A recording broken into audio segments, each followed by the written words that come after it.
Hey, we're joined in a word in your attic we're very honoured to be joined by Mr. B, the gentleman rhymer. Welcome. Thank you very much indeed. Good morning. Smattering of applause. Yes, smattering. Well done. Smattering. Is that your attic? Have you got an attic?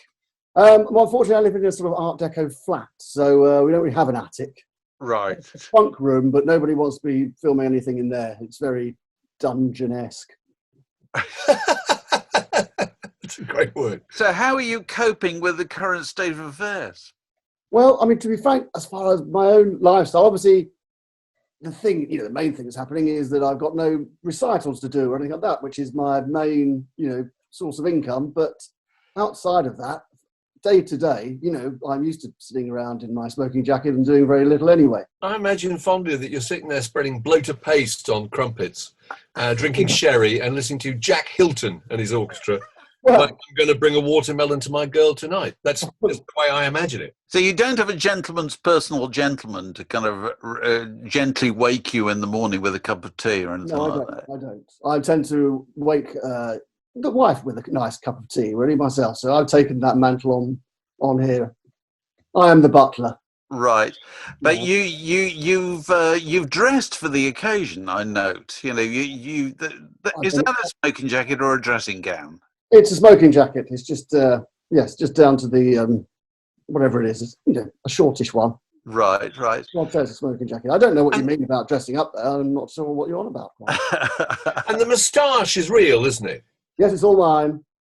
As I said, you can tell. Is it normally waxed? You know what? This is the one part of my genetics that seems to work properly. Is I don't use any wax on it at all. It just does my bidding. And to be honest with you, it usually looks best first thing in the morning, unlike hair and what have you. My moustache, because I suppose because I've been sleeping on it and it's been stuck there.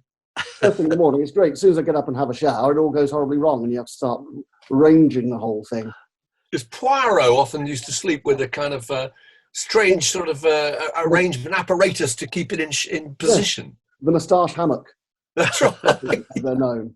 Yeah, I don't actually have a moustache hammock. Maybe at some point, I mean, it might, could double up as a face mask if I got, an extendable moustache hammock would do the job. The way we normally do these word in your attics is we ask people to provide a little bit of show and tell.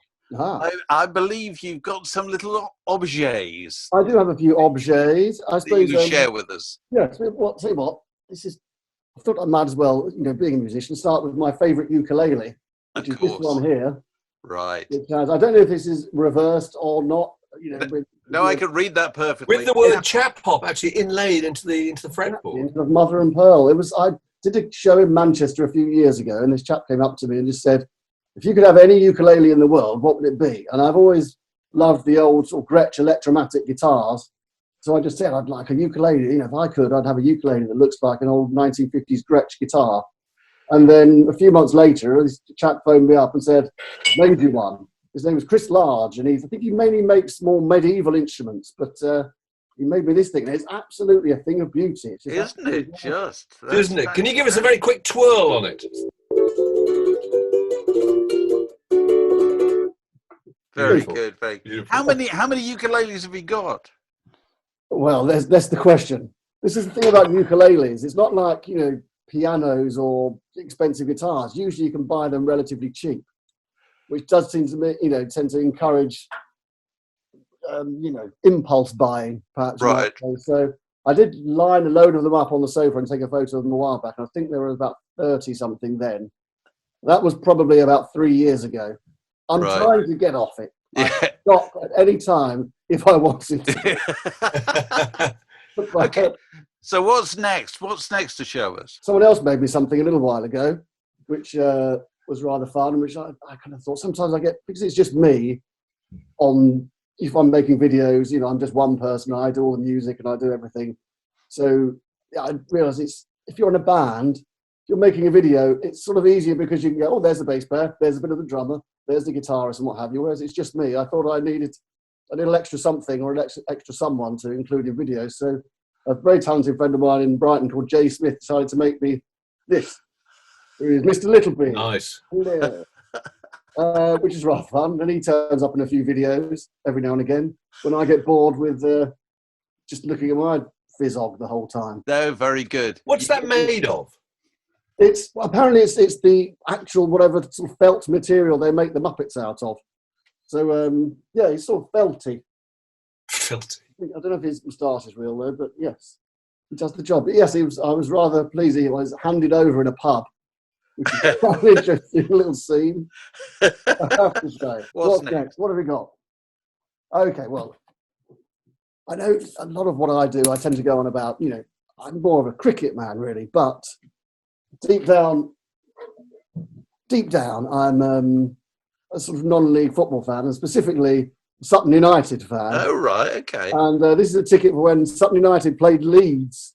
I didn't see that properly. Oh, just about versus Arsenal. Yeah, what year are we talking about there?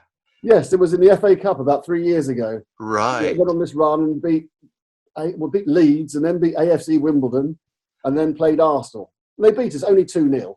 But it was an interesting thing going to Gambling Lane and seeing the Arsenal coach try and make its way into our enormous, great big coach thing.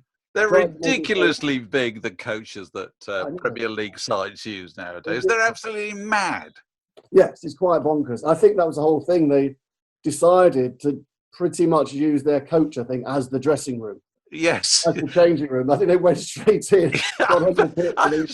They probably would do that. Because Sutton United have probably got a rather snug away dressing room, haven't they? I would imagine, yes. No hot water in it, I would imagine. That's how those things normally work, isn't it? I can quite imagine the home dressing room's bad enough, but the away Purgatory. I think they just came straight in, on the pitch and out again. Straight out again, yeah. But you only lost 2-0, so that's an honourable result.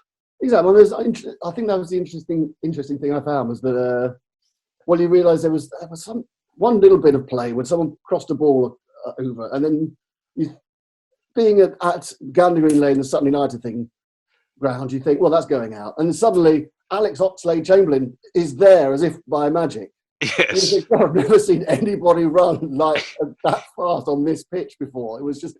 yeah, quite otherworldly. Well, they're a different sort of human being, aren't they, Premier League footballers? If you ever get to stand near one, they're not built like normal people at all. They can move in ways that simply normal people can't do.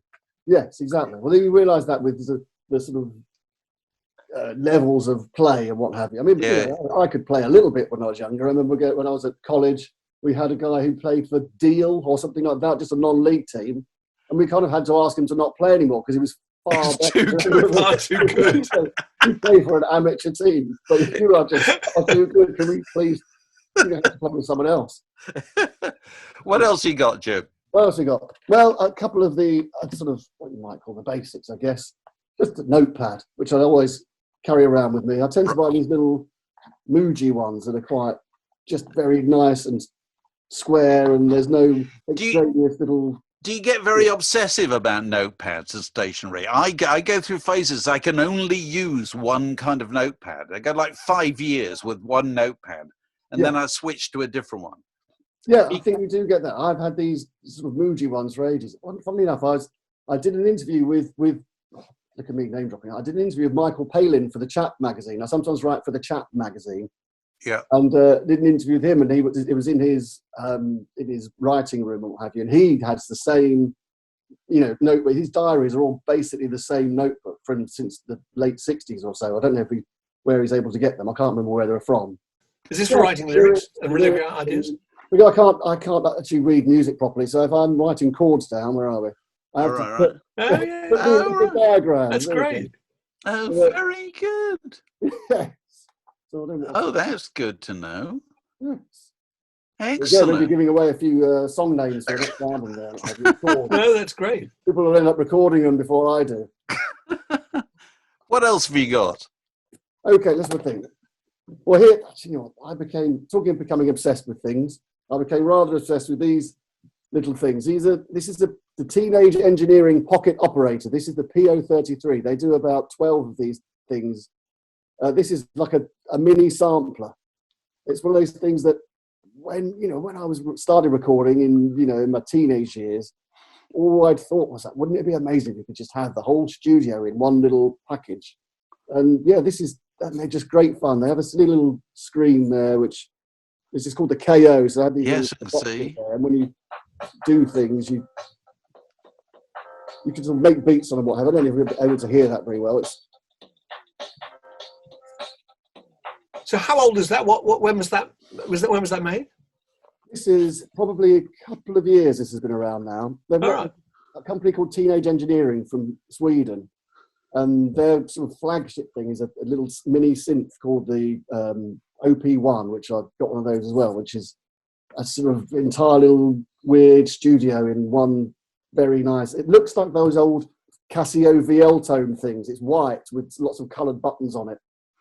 But they kind of make them and they're quite sort of high end and nice. They make amazing noises, and you've got all the sort of synthesis you'll need. And they have a little pretend tape deck, but they kind of tend to turn things into little games. So there's a compressor, which is basically a cow's stomachs, which you tweak, and there's a little cartoon of a cow that's being twisted about and what have you. It's very bizarre. So how much does a thing like that cost? And these are about 70 or 80 quid or something like that. They're not expensive. They have these little, so you can play along effects and what have you.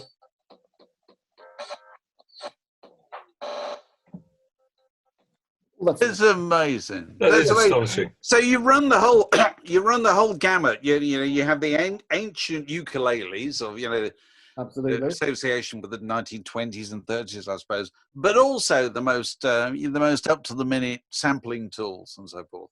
Yes, I suppose that's the whole point, really. It's I always say that it's as if hip hop. And what I say about what I do with my chap-hop thing is that I kind of say, if you imagine that, say, Chuck D, Noel Coward, George Formby, and Grandmaster Flash got drunk in a bar and decided to form a band, it would sound something like this. Right. Having said that, all those people I just mentioned are at least from about 40 years ago or so. So Yeah.